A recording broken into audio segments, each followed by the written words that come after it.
Xayrlı gün, hürmetli radyo tыңлаучылар. Эфирдә Тәртип радиосы һәм Мәгариф журналы белән берлектә чыгучы Мәгариф нур тапшыруының чираттагы чыгарылышы. Сезнең белән мин Фәния Лутфуллина.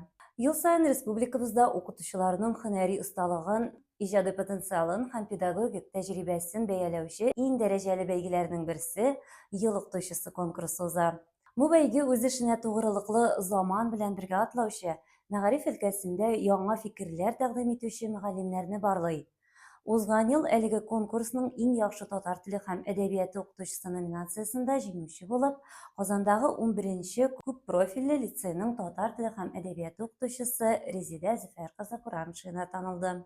Бүген без кунагыбыз белән әлеге бәйгедә җиңү юлы, конкурс тәҗрибәсе, татар теле укытуның бүгенге үзенчәлекләре һәм укытучы һөнәренең асылы турында сөйләшербез.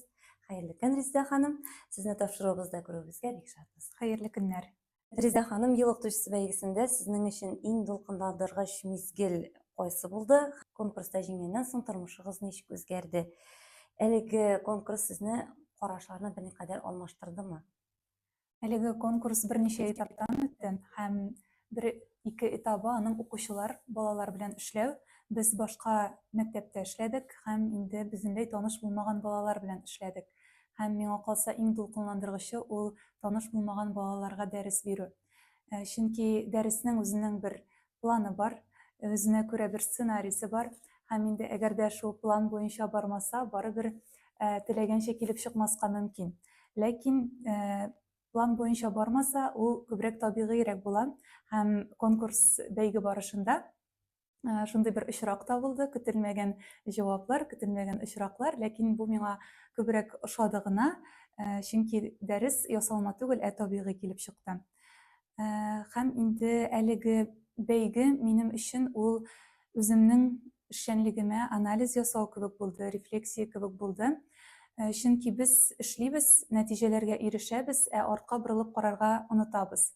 Шушы бәйге барышында әзерләнгән вакытта, чыгыш ясаган вакытта мин үземнең эшчәнлегемне анализлап, нинди нәтиҗәләргә ирешкәнемне аңлап, һәм шушы нәтиҗәләргә ирешү өчен мин нинди алымнар кулланганымны анализладым һәм инде әлбәттә шушы бәйгегә карата минем карашым башка төрле, бу бәйге кирәк дигән фикердә калдым. Сезнеңчә, мондый бәйгеләр мәгариф системасының үсешенә нинди өлеш кертә һәм педагогларның мондый конкурсларда катнашуы ни дәрәҗәдә әһәмиятле? Әлеге бәйге ул фикер алышу мәйданы дип әйтер идем. Чөнки биредә бик көчле укытучылар җыелган иде һәм инде алар бер-берсе белән, без бер-беребез белән тәҗрибәбез белән бүлештек. Һәм әлеге бәйге укытучыларның укытучы һөнәрен танытырга, аларга үсәргә ярдәм итә торган бәйге. Шуңа күрә укытучыларның бу бәйгедә катнашуы шуңа күрә әһәмиятле дип саныйм. Менә укытучы өчен сез инде тулырак итеп җавап бирсәгез, нинди мөмкинлекләр ача менә шушындый конкурслар? Беренчедән, ул үз эшчәнлегеңне нинди алымнар белән эшлисең, нинди методика, технологияләр кулланасың, шуны башкаларга җиткерү. Икенчедән, бу инде үз сәләтләреңне ачу. Чөнки монда укытучы һәр яклап ачыла, ул иҗадилык, аудитория алдында чыгыш ясау. Һәм әлбәттә бу шулай ук профессия һөнәр баскычында тагын да берничә адым хәтта алга таба адым ясау дип саныйм. Менә бәйге вакытында тәкъдим иткән дәресләрегездә һәм чыгышларыгызда нинди төп педагог идеяларга таяндыгыз? Бүгенге көндә федераль дәүләт белем бирү стандартлары нигезендә укучыларны сөйләшергә өйрәтү ул төп бурыч булып карала. Һәм мин дә үземнең дәресләремдә укучыларның коммуникатив компетенциясын үстерүгә юнәлтелгән алымнар кулланып эшлим. Һәм үзем дәресләрем вакытында иң яратып куллана торган алым ул түгәрәктә уку алымы. Һәм мин бәйге барышында да шушы алым белән башкалар белән уртаклаштым. Түгәрәктә уку алымы ул төркемдә эшләү формасы. Биредә укучыларның һәрберсенең үзенең роле бар һәм үз роле буенча биредә башкаралар. Бу гади төркемдә эшләүдән нәрсә белән аерыла? төркемнәргә бүлеп ирем бирсәк укучыларга, анда бер лидер аерылып чыгып, бөтен эшне үзе башкарырга мөмкин. Бу алым белән эшләгән вакытта һәр укучының үзенең эше бар, һәр укучы әлеге эшчәнлеккә өлеш кертә һәм инде бергәләп төркемнәрдә үз эшләрен башкарып, бәхәс корып, сөйләшеп һәм үз эшләрен тәкъдим итәләр. Менә татар теле һәм әдәбияты укытучысы өчен бүгенге конкурсларда аеруча нинди компетенциялар күрсәтү мөһим? Без бүгенге көндә инде заман балалары белән эшлибез, заманча балалар белән, шуңа күрә укытучылар да алар белән бергә атларга тиеш. Алар яңа технологияләр белән таныш булып, шуларны үз эшчәнлегенә кертә белергә тиеш. Шулай ук иҗади булырга, заманча әйткәнемчә, булар миңа калса бүгенге көндә бик әһәмиятле. Менә заманча дип әйтәсез, анда нәрсәләрне күз алдына тотасыз? Менә без яшьләргә, балаларга нәрсә кызыклы икәнен аңларга тиеш. Яңа тенденциялар, яңа ниндидер технологияләр чыгып тора һәм без алар белән эшли белергә тиеш. Мәсәлән, бүгенге көндә ясалма фәһем бик актуаль һәм бу ике яклы сорау: кулланыргамы аны дәрестә әллә юкмы? Менә без яңалыклардан берничек тә кача алмыйбыз. Укучылар аны куллана. Без аның белән бер нәрсә дә эшли алмыйбыз. Шуңа күрә безгә монда акыллырак булырга кирәк. Ничек без аны укучыларга файдалы итеп бирә алабыз, шуның турында уйларга кирәк. Менә бу очракта нәкъ менә заманча булу, ул шушы ясалма фәһем белән дә эшли белү һәм инде укучыларга аның уңай якларын бирү, аның белән дөрес кулланырга өйрәтү. Рәхмәт. Республикада эшләүче татар теле укытучыларының тәҗрибәсе белән танышу сезгә нинди нәтиҗәләр ясарга мөмкинлек бирде? Әлеге бәйге барышында Татарстан Республикасының төрле районнарыннан укытучылар катнашты һәм мин аларга карап сокландым. Чөнки алар миллилек белән бергә, традицион алымнар белән бергә заманча алымнарны кушып эшли беләләр. Һәм алар искиткеч оста шәхесләр, аларга карап сокланып, киләчәктә әле тагын да шушы татар мәгърифәте үсәчәк икәнен аңладым, инандым шуңа. Димәк, менә шушы конкурсларда бер-берегездән күреп әле тәҗрибә уртаклашу да бара торгандыр. Әлбәттә. Менә бүген татар теле укытучысы алдында торган нинди җитди бурычларны билгеләр идең үзең? Җитди бурычлар дигәндә, әлбәттә, менә укучыларны сөйләшергә өйрәтү беренчедән, һәм сөйләшергә өйрәткән вакытта татар теленең мөһимлеген, кирәклеген аңлату, аны сакларга кирәклеген җиткерү. Бүгенге укучылар, алар нәрсәне дә булса эшли башлаганчы, өйрәнә башлаганчы, беренче чиратта сорау куялар: бу миңа нәрсәгә кирәк? Менә татар теленең нәрсәгә кирәк икәнен аңлатып өйрәтергә кирәк дип саныйм. Менә татар телен саклау һәм үстерүдә мәктәпнең роле ничек дип бәялисең? Һәм укучыларны татар теленә кызыксынуын арттыру өчен нинди алымнар иң нәтиҗәлесе дип саныйсың үзең? Мәктәпнең роле һичшиксез зур, ләкин мәктәп үзе генә яши алмый. Монда гаиләнең дә роле шулай ук мөһим. Гаилә белән мәктәп бергә эшләгән вакытта гына без ниндидер нәтиҗәләргә ирешә алабыз. Чөнки менә мәсәлән безнең ул 11нче лицей рус лицей дип санала һәм безнең татар теле атнага 3 тапкыр, 2 татар теле, 1 әдәбият бар. Һәм телдә сөйләшү өчен бу гына җитми, әлбәттә. Шуңа күрә гаиләдә дә булырга тиеш. Шул очракта гына без зур нәтиҗәләргә ирешә алачакбыз. Инде без мәктәптә укучыларны һәр яклап мотивлаштырырга, кызыксынуларын арттырырга тырышабыз. Бу очракта мин уен технологияләрен кулланам. Лицейбыз тарафыннан чыгарылган татар теленең кызыклы дәресләре өчен 45 уен дигән ярдәмлек бар. Аларның авторларының берсе мин. Һәм шушы ярдәмлектә дәресләремдә куллана торган уеннарны керттем. Бу чынлап та миңа калса төрле яшьтәге укучыларга туры килә. Шулай ук интерактивлык булырга тиеш һәм инде заманча технологияләрне кулланып эш итү.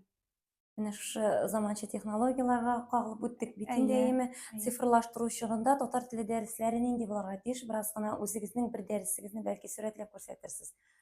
Бүгенге көндә безнең Татарстан Республикасында татар теленә өйрәтү материаллар базасы зур һәм моның өчен төрле сайтлар, төрле дәреслекләр, кызыклы дәреслекләр чыга. Мәсәлән, мин үземнең дәресләремдә Сәлам дәреслеге белән кулланып эш итәм. Аның аерым сайты да бар. Бу сайтта җырлар бар һәр темага, уеннар бар һәр темага.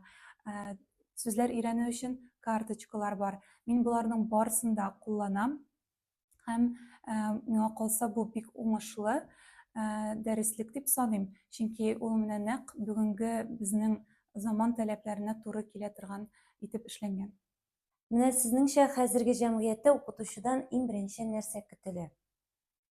Иң беренче чиратта укытучы үз һөнәренең остасы булырга тиеш, ихлас булырга тиеш һәм инде яшь буынга үрнәк булырдай шәхес булырга тиеш. Менә син үзең яшь укытучы, бүген яшьләр бик килергә атлыгып тормый инде мәктәпкә. Үзең ничек шушы мәгариф юлына аяк бастың, шу турыда сөйләп китсәң иде, һәм сине үз эшендә нәрсә җәлеп итә? Гомумән минем бала чактан бирле татар теленә мәхәббәтем көчле, бу гаиләдән дә килә. Һәм инде минем татар теле укытучыларымның, беренче укытучымның йогынтысы зур булгандыр дип уйлыйм. Чөнки менә мин уйланам, ни өчен безгә фән ошый? Монда укытучының образы зур роль уйный. Мәктәп елларын искә төшерәм, кайсы фән миңа ошый иде, кайсы фән миңа ошамый иде. Бу турыдан-туры миңа калса укытучы белән бәйле. Менә миңа татар теле укытучыларым ошаган, шуңа күрә мин татар теле юлын сайладым, укытучылык юлын сайладым дип уйлыйм. Һәм миңа бик тә балалар белән эшләү ошый. Һәм әйткәнемчә, татар телен яратам һәм башкалар да татар телендә курыкмыйча горурланып сөйләшсеннәр иде. Һәм шуны җиткерәсем килә укучыларга да. Син үзең кайсы яклардан таныштырып китсәң иде, кайда белем алдың шулай? Мин үзем Буа районының Карлы авылыннан 9нчы сыйныфка кадәр авыл мәктәбендә укыдым, ә инде 11нче сыйныфларда Буа шәһәренең Мулла Нур Вахитов исемендәге гимназиясендә, татар гимназиясендә белем алдым. Аннары Казанда? Аннан соң Казанда, Казан федераль университетының шушы татар теле бүлегендә укыдым. Менә мәктәптә беренче эш көнеңне хәтерлисеңме? Нинди хисләр белән килгән идең һәм менә хәзер инде бу эшеңдә сине иң сөендергәне нәрсә? Беренче көннәремне хәтерлим.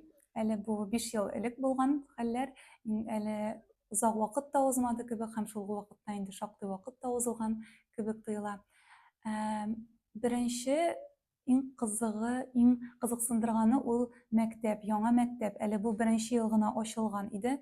Мин мәктәпләрне эзләп йөрмәдем, үзе шулай килеп чыкты, килдем һәм эшкә алдылар. Яңа коллектив, укучылар да беренче ел гына укый башладылар әлеге лицейда. Үземә шәхси кабинет бирелде. Бар яклап уңайлыклар бар, җайланмалар бар, дәрес бирү өчен рәхәтләнеп эшләргә мөмкин. Иң дулкынландырганы ул өлкәнрәк сыйныфларга укытырга керү булды, минемчә. Балаларга кергәндә әле алай дулкынланмадым, ләкин менә 8нче сыйныфка кергәнемне хәтерлим. Анда безнең яшь аермабыз да алай зур кебек тоелмый, менә ничек кабул итәрләр икән, шул турыда уйланган идем. Ләкин менә беренче дәрестән үк үзеңне куя белү мөһимдер миңа калса, һәм без бик тиз уртак тел таптык. Алар мине җитди укытучы буларак кабул иттеләр. Бу шушы 11 лицейда килеп эшли башладың. Ничә ел инде синең? Менә 5 ел булды. Ничек менә әле 5 ел гына эшләүеңә карамастан, шушындай зур конкурска катнашырга батырчылык иттең дип әйтим инде, әйе. Ничек курыкмадың? Бәлки кемнәрдер киңәш биргәндер. Бу конкурс турында инде мин мәктәп елларыннан ук беләм. Безнең укытучыларыбыз да катнаша иде әлеге конкурста, бәйгедә. Һәм нишләптер менә эшкә кергәннән соң ук әлеге бәйгедә мин катнашырга тиеш кебек кабул иттем. Чөнки Һәр көнне бер үк эш тәртибе барса, миңа кызык түгел. Мин һәрвакыт яңалык эзләргә тырышам, һәрвакыт хәрәкәттә булырга тырышам. Һәм менә 4 ел дәвамында укытканнан соң мин аңладым, миңа ниндидер яңалык кирәк һәм мин инде әлеге бәйгедә катнашырга әзер. Шулай ук әйләнә-тирәндәге укытучылар да әлеге бәйгедә катнашсаң, күп яңа ишекләр ачылачак дип әйттеләр. Һәм шуңа мин батырчылык иттем. Миңа кызыклы гына булды ул. Менә бер кызыклы сорау, укучыларыгыз сине нинди өч сүз белән тасвирлар иде икән? Чынлап та бу кызыклы сорау. Минем хәтта укучыларымның үзләренә бу сорауны бирәсем килә. Миңа калса, ягымлы, иҗади һәм заманча дип әйтерләр иде. Мин үзем шундый булырга тырышам. Резидә, әгәр менә укытучы булмасаң, үзең нинди һөнәр сайлар идең һәм буш вакытларында нинди шөгыльләрегез бар кызыксынган? Миңа калса, мин шулай ук иҗади һөнәр сайлар идемдер. Укытучы һөнәренә килгәнче, мин әле журналист булырга дип тә уйлаган идем. Ләкин аннан соң кире уйладым. Барыбер иҗат белән бәйле булыр идедер миңа калса, чөнки менә мин сәхнәне яратам, кеше алдында чыгыш ясарга яратам. Буш вакытымда мин җыр белән шөгыльләнәм. Җыр минем балачактан ук килә. Гаиләдә дә без җырларга яратабыз. Абыем, әтием баянда уйныйлар. Һәм инде телләр өйрәнәм. Минем икенче белгечлегем ул инглиз теле укытучысы. Һәм инде төрек телен өйрәнәм шулай ук. Ни эшләп өйрәнәм дип әйтәм, чөнки тел өйрәнү ул процесс һәм анда туктарга ярамый, һәрвакыт өйрәнергә кирәк, аны үстерергә кирәк. Һәм шулай ук сәяхәт итәргә яратам. Рәхмәт, миңа калса, укытучы инде үзе шушыларның бөтенесен берләштергән һөнәр. Монда инде журналист та булырга туры килә, артист та булырга туры чынлап килә. та. Менә быел сез инде көз айларында Липецк шәһәрендә узачак иң яхшы туган тел һәм әдәбият укытучысы Бөтен Россия конкурсында Татарстандан яклаячаксыз. Моңа әзерлек ничек бара? Әзерлек инде башланып китте. Май аеннан бирле без әзерләнәбез моңа. Безнең командабыз бар, шулай ук минем хезмәттәшләрем миңа бик нык ярдәм итәләр. Һәм инде без Татарстан данын лаеклы якларга әзер. Монда ничек күз алдыңа китерәсең үзеңнең чыгышыңны? Бераз гына сәләмләп башмысыңмы? Монда шулай ук безнең республикада булган кебек этаплар булачак. Менә без хәзер медиа-визия бу көннәрдә әзерлибез. Шулай ук фотолар таләп итәләр. Анда аерым бер күргәзмә булачак. Фотолар ясадык. Һәм инде бүгенге көндә без 3 чыгыш өстендә эшлибез. Ул беренчедән дәрес планын әзерләргә кирәк. Методик остаханәгә әзерләнәбез һәм инде мастер-класс дигән этап. Монда инде мин башка укытучылар белән үземнең алымнарым белән уртаклашырга тиеш булам. Киләчәктә уңышлар теләп калабыз сезгә. Рәхмәт. Әлеге бәйгедә катнашырга җыенучы укытучыларга нинди киңәшләр бирер идең? Беренчедән курыкмаска дип әйтер идем. Чөнки бу үзебез өчен кирәк, укытучыларның үзе өчен, үсеш өчен кирәк. Беренче урын яулыйм дип килергә түгел, тәҗрибә туплыйм дип килергә кирәк. Һәм бу чынлап та кызыклы. Курыкмыйча шушы бәйгедә катнашырга, үз көчеңне сынап карарга киңәш итәр идем. Укытучы һөнәренең абруен күтәрү өчен нинди адымнар кирәк дип саныйсың? Беренчедән, укытучыларның уңышларын, аларның эшчәнлеген һәр яклап яктыртырга, аларга иҗат итү иреге бирергә һәм инде дәүләт тарафыннан да аларга ярдәм итәргә кирәк. Бүгенге көндә миңа калса бу эшләр барысы да башкарыла. Шулай ук менә укытучыларга төрле грантлар бар. Һәм мин дә үзем дә яшь укытучы грантын оттым. Мин моның өчен шушы Татарстан Республикасына рәхмәтле һәм алга таба да шушы эшчәнлекне дәвам итсеннәр иде, укытучы һөнәрен тагын да танытсыннар иде. Рәхмәт. Хөрмәтле радио тыңлаучылар, Мәгърифәт нуры тапшыру ахырына якынлашты. Бүген бездә кунакта ел укытучысы 2026 конкурсының иң яхшы татар теле һәм әдәбият укытучысы номинациясендә җиңүче, Казандагы 11-нче күп профильле лицейның татар теле һәм әдәбият укытучысы Резеда Зөфәр кызы Күрәмшина булды. Тапшыруны мин Фәния Лотфуллина алып бардым. Резеда, чакыруыбызны кабул итеп килүегез өчен сезгә бик зур рәхмәт. Киләчәктә сезгә тагын да уңышлар, илебез күләмендә, республика данын яклап уңышлы чыгыш ясарга язсын сезгә. Бик зур рәхмәт. Киләчәгебез ышанычлы кулларда булсын дисәк, тәртипле һәм мәгърифәтле балалар тәрбиялик.